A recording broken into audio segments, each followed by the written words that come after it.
I'm a 29-year-old woman. I run a small bookkeeping business in a quiet town about 3 hours from where I grew up. I live alone in a rented townhouse with a tiny garden, a coffee machine I love too much, and zero ties to anyone I share blood with, by choice. The night the call came, I was in my kitchen reheating leftovers. My phone lit up with Harris' name, my older brother. I hadn't heard from him in over a year. Not a birthday, not a text, not even a hope you're well, nothing. I let it ring the first time. It rang again. Then a third time. I picked up. He didn't say hello, no warm-up, just dad had a stroke. He's in the hospital. You need to come. I didn't answer. I just hung up and stood there, staring at the microwave clock until the numbers blurred. Let me back up. I moved out at 19. No dorm, no college fund, no parental support. I worked 2 part-time jobs and took community classes at night. I built everything on my own. Rent, bills, groceries, all of it. When I finally started my own bookkeeping business at 24, no one in my family even knew or asked. Harris is 4 years older. Married, 3 kids, a mortgage he can't afford, and somehow still the golden boy. He never left town. He and my parents talk daily. They babysit for him, loan him money, host every birthday, and once even paid off his car insurance after an accident. Then there's Molly, my younger cousin.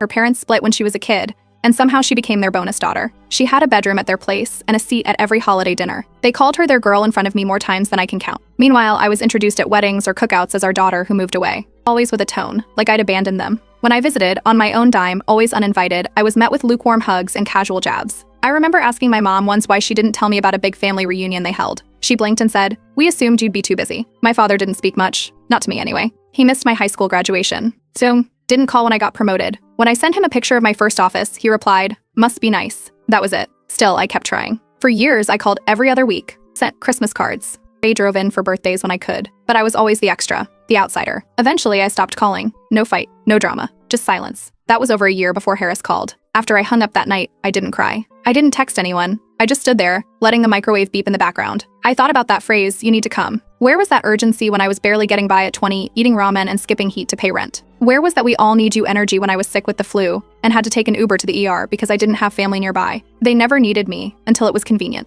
Until I had something they wanted. I didn't go to the hospital. I didn't even ask which one. I turned my phone on silent, watched a movie, and went to bed early. The next morning, I made coffee, fed the neighbor's cat I was pet sitting, and went to work. That was the moment everything shifted. Not because I stopped caring, but because I finally accepted the truth. They had already let go of me years ago, quietly, subtly, with every missed invitation and backhanded comment. So I decided I was going to stop reaching, stop apologizing for not being the version of a daughter they wanted. If they thought I was selfish before, they were about to see what selfish actually looked like, because I wasn't going to be the one who showed up this time. I wasn't going to clean up a mess I didn't make. I wasn't going to sacrifice my peace for people who only remembered me when they were drowning. I didn't tell anyone about the call. Not Liv, not my landlord, not my friend who usually gets the tea first. I kept it to myself. Let it simmer.